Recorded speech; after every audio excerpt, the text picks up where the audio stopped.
The afternoon sun over Chesapeake, Virginia, carried the thick, humid weight of an approaching storm. In the small ranch house on Cedar Lane, dust motes danced in the slants of light cutting through the blinds, floating around a woman who had been sitting in the same spot for over an hour. Sarah Jansen was 34 years old, though the mirror that morning had told her she looked closer to 50. Her fingers traced the edge of a wooden box on the coffee table, a box she knew by heart. Inside lay a folded American flag, a silver star, a purple heart, and the scent of her husband still clinging to the fabric. Lieutenant Commander Marcus Jansen had been a Navy SEAL for 12 years. He had been her high school sweetheart, the boy who used to pass her notes in algebra class, the man who could clear a room with his presence and fill it again with his laughter. He had been gone for 18 months. 18 months of learning to sleep on only one side of the bed. 18 months of watching his truck gather dust in the garage because she couldn't bear to sell it. 18 months of telling their 6-year-old son, Ben, that Daddy was an angel now, even though Ben kept insisting that angels could still come to his baseball games. Sarah looked down at the flyer crumpled on the table beside the box. It was cheap paper, the kind used for car washes and church barbecues. Public auction, surplus government property. Includes retired working dogs. The date was tomorrow. The location was the old naval annex down by the waterfront. Her heart had stopped when she first saw it, then started again with an irregular rhythm she had come to recognize as grief mixed with desperate hope. Because one of those dogs was Rex. Rex was a Belgian Malinois, a Special Operations K-9 who had served 3 tours alongside Marcus. They had been a team in every sense of the word. Marcus had trained Rex, fed Rex, trusted Rex with his life in compounds so dark and dangerous that Sarah preferred not to know the details. Rex had been there the night Marcus earned his silver star. Rex had also been there the night Marcus didn't come home. The reports were vague, sanitized for public consumption, but the official letter mentioned the dog had been injured in the same engagement, pulled from the field, and shipped back to Germany for recovery before being transferred to the military working dog program at Lackland Air Force Base. Sarah had written letters, dozens of them. She had begged the Navy to let her adopt Rex. She had explained that the dog was the last living piece of her husband, that their son Ben had been born while Marcus was on deployment and had only ever known his father through video calls and stories that always included the dog. But the Navy had regulations. Rex was classified as mission-capable equipment. He was still young enough to work, and there was a waiting list of handlers who wanted him. Her requests had been politely denied, filed away in some bureaucratic office where human emotion held no weight against operational necessity. Then, 6 months ago, she had heard through the grapevine that Rex had been retired. An injury to his hip, the same shrapnel wound that had sent him to Germany, had finally caught up with him. He was being cycled out. And now, instead of being offered to his fallen handler's family, he was being treated like an old desk chair, surplus property, auctioned to the highest bidder. The injustice of it burned in her chest like acid. She had called the city, the base, the animal welfare office, anyone who would listen. The answer was always the same. The dog was legally government property, and the disposal of government property was governed by federal law. It had to go to public auction. It was non-negotiable. Sarah had spent the last week in a fog of anxiety. She had scraped together money, selling some of Marcus's old gear that she couldn't bear to look at anymore, dipping into the meager savings she kept for emergencies. She had $2,000 in an envelope hidden in the kitchen, $2,000 to buy a piece of her husband's soul. And that evening she pulled Ben onto her lap. He was getting too big for laps, all gangly legs and missing teeth. But she held him anyway. "Tomorrow," she said softly, Mommy has to go do something very important. It's about Daddy's dog, about Rex. Ben's eyes went wide. Rex is coming home? I'm going to try, baby. I'm going to try my hardest. But I need you to be brave for me, okay? You're going to stay with Grandma, and you're going to send me all your good luck thoughts. Ben nodded solemnly. Tell Rex I have a new ball. The squeaky one. He can have it. Sarah kissed the top of his head, hiding the tears that threatened to spill. She didn't tell him that she might fail. She didn't tell him that some stranger with a thicker wallet could walk away with Marcus's partner, and there was nothing she could do to stop it. That the drive to the annex the next morning felt like a funeral procession. The sky had darkened, matching the storm in her heart. She parked her old sedan between a muddy pickup truck and a sleek SUV with dealer plates. The parking lot was fuller than she expected. Word had gotten out. These dogs were legends in the working dog community. High drive, impeccably trained, valuable assets for security companies, breeders, or private citizens looking for the ultimate protection. Sarah stepped out of the car, straightening her jacket. She wasn't dressed to impress. She wore jeans, a simple blouse, and Marcus's old dog tags around her neck, tucked beneath the fabric. She carried a worn leather wallet containing the $2,000 and a photograph of Marcus in uniform, his arm around Rex, both of them looking dusty and tired but alive. And the annex was a massive Quonset hut, the kind left over from World War II, with corrugated steel walls and a concrete floor that echoed with every footstep.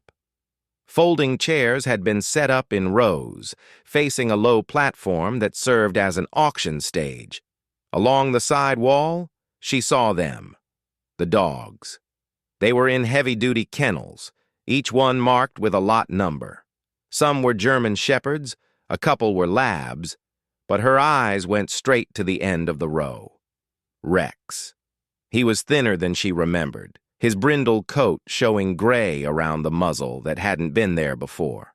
He was lying down, his head on his paws, watching the people filing in with eyes that held no curiosity. These were not the eyes of a machine. These were the eyes of a creature who had lost his purpose, his partner, his world. He didn't bark. He didn't whine. He simply existed, waiting for something that felt like it would never come. Sarah took a seat in the back row. She wanted to be close to the door, close to an exit in case she couldn't breathe. The crowd grew.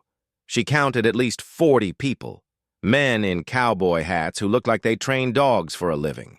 Men in suits who looked like they were buying assets for a corporation. A woman with a clipboard who seemed to be representing a security firm. Her stomach turned. The auctioneer was a stout man with a microphone headset and the rapid-fire cadence of someone who saw dollar signs, not living beings. He started with the smaller items, surplus vehicles, office furniture, pallets of miscellaneous gear. Sarah sat through it all, her hands clasped tightly in her lap, her nails digging into her palms. Finally, he got to the dogs. Lot 23, the auctioneer called out. Retired military working dog, German Shepherd, male, 7 years old, good health, suitable for guard work or breeding. Who'll start me at 500? The bidding was quick, professional.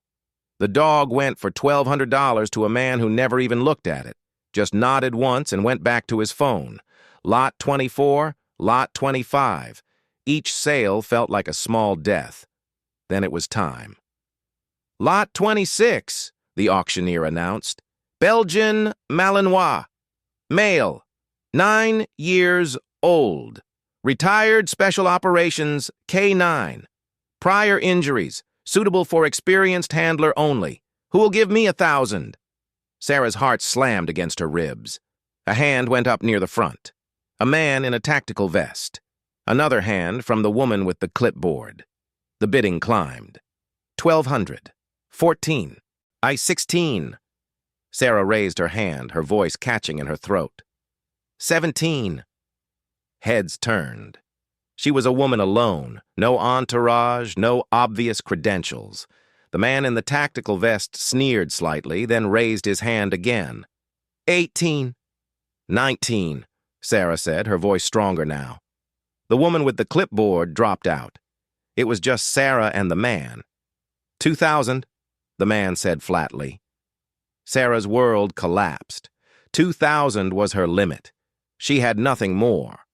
She looked around desperately, as if the answer might be written on the walls, but there was only the cold metal and the staring crowd. The auctioneer began his chant. 2,000 going once. Sarah stood up. She didn't know she was going to do it until she was already on her feet.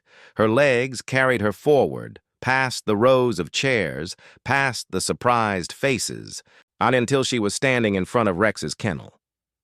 2,000. Going twice. She didn't look at the auctioneer. She looked at the dog. The dog who had saved her husband's life more times than she could count. The dog who had been there at the end. The dog who carried the same scars, the same memories, the same invisible weight. She opened her mouth. She didn't plan the words. They came from somewhere deeper than thought, somewhere in the marrow of her bones where Marcus still lived. Rex, she said. Rex, come. It wasn't a command. It was a plea. It was a wife speaking to her husband through the only vessel left. The effect was instantaneous. Rex's head snapped up. His ears, which had been flat against his skull, shot forward. For the first time since she had entered the building, the dog's eyes came alive. He stared at her, his whole body trembling, a low whine escaping his throat. The auctioneer faltered. Ma'am, you can't." Rex stood up. He pressed his nose against the chain link of the kennel, sniffing desperately. Sarah stepped closer. She reached into her collar and pulled out Marcus's dog tags, holding them up where Rex could see. "Rex," she whispered. "It's me. It's Sarah. Marcus is Sarah." The dog went still, absolutely, perfectly still. His nose worked, processing the scent that clung to those tags. The scent of his handler's house, his handler's wife, the safe place he had visited during leave when Marcus had brought him home that one Christmas. Then he threw his head back and howled. It was not a sound of aggression, it was a sound of mourning, of recognition, of hope so painful it came out like a wound. The howl echoed off the steel walls, cutting through the sterile air of the auction house and turning it into something sacred. And then, one by one, the other dogs joined in. The German Shepherd in Lot 23 lifted his voice. The Labrador in Lot 24 followed. The two younger Malinois in the corner added their own high-pitched cries. The kennels became a chorus of sound, a symphony of dogs singing to something they understood far better than the humans in the room. The crowd was silent. The auctioneer lowered his gavel. The man in the tactical vest, who had been so confident moments before, slowly lowered his hand and put it in his pocket. Sarah didn't notice any of it. She was on her knees in front of the kennel, her forehead pressed against the cold metal, her tears falling onto the concrete floor. And Rex pressed his nose against hers through the gap in the wire, his whining soft now, gentle, as if he were trying to comfort her. The auctioneer cleared his throat. He looked at the man who had bid $2,000. The man shook his head. "Withdrawing my bid," the man said quietly. "Let her have him." A murmur rippled through the crowd. Someone in the third row, an older woman with silver hair, stood up. "I'll pay the difference," she said. "Whatever she needs." Another voice. "Me too." And another. The auctioneer held up his hands. "Folks, I appreciate the sentiment, but we have a process here. The bid stands at $2,000. Unless there's a higher offer." "There isn't," the man in the tactical vest said firmly. "She wins." Sarah looked up, dazed. She didn't understand what was happening. The auctioneer sighed, but there was a softness in his eyes that hadn't been there before. "Lot 26, he announced. "Sold to the lady in the back, for the sum of $2,000. Sarah fumbled for her wallet, her hands shaking so badly she could barely open it. She counted out the bills, handed them to a clerk who appeared at her side, and received a receipt she would never remember signing. Then someone was opening the kennel door, and Rex was coming out. He didn't bolt. He didn't jump. He walked out slowly, deliberately, his eyes never leaving her face. He crossed the few feet between them and sat down at her feet. Then he leaned his whole weight against her leg, his head pressing into her hip, and let out a sigh so deep it seemed to come from the very bottom of his soul. Sarah sank down beside him. She wrapped her arms around his neck, burying her face in his fur, breathing in the smell of dust and dog and something else. Something that smelled like Marcus's jacket, like the old photographs, like home. The crowd began to file out, giving them a wide berth, their conversations hushed and respectful. The man in the tactical vest paused at the door, looked back once, and nodded. The woman with the silver hair came over and squeezed Sarah's shoulder, then walked away without a word. Sarah and Rex stayed on the cold concrete floor of the Quonset hut for a long time. The storm outside finally broke, rain hammering against the steel roof like applause, like release, like the sound of the world washing clean. And in the middle of all that noise, there was silence. The silence of a woman who had been drowning, finally finding something solid to hold on to.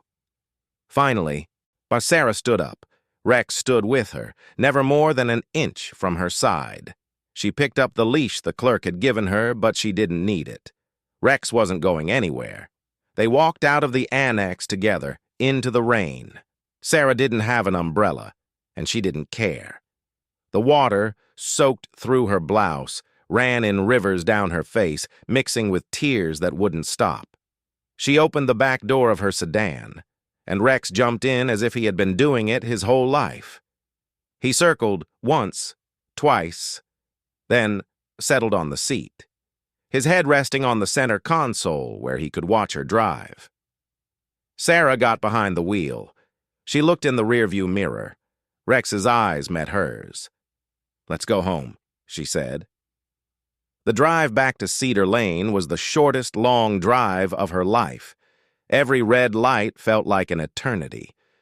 And every stop sign was a chance to look back and make sure he was still there, that it hadn't been a dream, that the universe hadn't played one more cruel trick on her. But Rex was there, solid and real, his presence filling the car with something that had been missing for 18 months. When she pulled into the driveway, Ben was waiting at the front window. He had been watching for her, ignoring his grandmother's attempts to distract him with cartoons and cookies. The moment the car stopped, he was out the door, barefoot on the wet grass, his face a mixture of hope and fear. Sarah opened the back door. Rex stepped out, regal and composed, and stood beside her. Ben stopped a few feet away. He stared at the dog. The dog stared at him. "Daddy's dog?" Ben whispered. Sarah nodded, her voice gone. Ben took a step forward. Rex's tail gave a single, slow wag. Another step, another wag. Then Ben was close enough to touch, and he reached out his small hand, placing it gently on Rex's head. "Hi, Rex," Ben said. "I'm Ben. Daddy told me all about you." Rex leaned into the touch. His eyes closed for a moment, and when they opened again, they were softer, warmer, more alive than they had been in years. He licked Ben's hand once, a rough, sandy tongue that made Ben giggle, the first real giggle Sarah had heard from him in months. Rex had been a warrior. He had been a weapon, a tool, a piece of government property. But in that moment, standing in the rain with a little boy's hand on his head, he became something else. He became a bridge between the living and the dead. He became proof that love didn't end when the heartbeat stopped. He became, at last, us exactly what he was always meant to be: family. That night, Sarah made a bed for Rex in the corner of her bedroom, right next to Marcus's side of the bed. She didn't have to show him where it was. He walked in, sniffed the air, and lay down exactly where Marcus used to keep his boots. Sarah turned off the light and climbed into bed. For the first time in 18 months, the house didn't feel empty. In the darkness, she heard Rex shift. She heard the soft pad of his paws on the hardwood floor. Then, she felt the weight of his head on the edge of the mattress, his breath warm against her hand. She reached down and scratched behind his ears. "Good boy," she whispered. "Good boy, Rex." The dog sighed, content, and settled back down. Outside, the storm had passed. The moon was rising, silver and bright, casting long shadows across the yard where Marcus's truck still sat, waiting for a driver who would never return. But in the bedroom, in the quiet, in the space between heartbeats, there was peace. Sarah closed her eyes. For the first time in a very long time, she slept without dreaming of the day they came to her door. She slept, and Rex kept watch, just as he had kept watch over Marcus in places she would never know, and in the morning, they would begin the long, slow work of healing together. The weeks that followed were not easy. Rex was a working dog, trained for combat, not for suburban life. He had triggers. Sudden noises made him flatten to the ground, scanning for threats. Strange men approaching Sarah too quickly drew a low, dangerous growl from his chest. But he also had gentleness. He lay at Ben's feet during dinner, waiting for dropped scraps. He followed Sarah from room to room, a silent shadow that never let her out of his sight. Sarah learned to read him the way Marcus had. She learned that his ears told her everything. Forward meant curiosity, flat meant anxiety, one cocked meant he was listening for something in particular. She learned that he dreamed, his legs twitching as he ran through old missions in his sleep, and when that happened, she would sit beside him and talk softly until he stilled. She talked to him about Marcus. She told him stories he already knew, stories about the time Marcus proposed, the time Ben was born, the time Marcus called from a ship in the middle of the ocean just to say he loved her. Rex listened with the patient intensity of a creature who understood far more than language. One evening, our Sarah took Rex into the backyard. The sun was setting, painting the sky in shades of orange and pink. She sat on the grass, and Rex lay beside her, his head in her lap. "I don't know how to do this," she admitted quietly. "I don't know how to be a widow. I don't know how to be a single mom. I don't know how to look at his truck every day and not feel like my heart is being ripped out." Rex whined softly, pressing his nose against her hand. "But you know what?" she continued. "Marcus used to say that the only way out is through, that you can't go around the hard stuff. You have to walk straight into it and come out the other side. I didn't believe him then. I think I believe him now." She looked down at the dog, at the gray in his muzzle and the wisdom in his eyes. "You walked through it, didn't you? You walked through the worst day. And you're still here. We're both still here." Rex's tail thumped once against the grass. Sarah leaned down and pressed her forehead to his. "Thank you for coming back to me," she whispered. "Thank you for finding me." The screen door banged open and Ben came running out, a slobbery tennis ball in his hand. "Rex, wanna play? Wanna play fetch?" Rex was on his feet in an instant, his whole body vibrating with excitement. He looked at Sarah, asking permission. She laughed. Actually laughed, a sound she hadn't made in longer than she could remember, and waved her hand. "Go on," she said. Go play."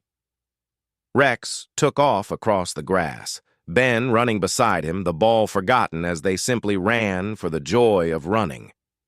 Sarah watched them, her son and her husband's dog, and felt something shift inside her. It wasn't happiness. Not yet. It was too fragile for that. But it was hope. It was the faint, tentative belief that maybe, just maybe, there was a life on the other side of this. And as the sun dipped below the horizon and the first stars began to appear, Sarah Jansen, a SEAL's widow, sat in her backyard and let herself believe it. Rex was home. They were home. And wherever Marcus was, she hoped he could see them, see his family, together at last, carrying his memory into the future one day at a time.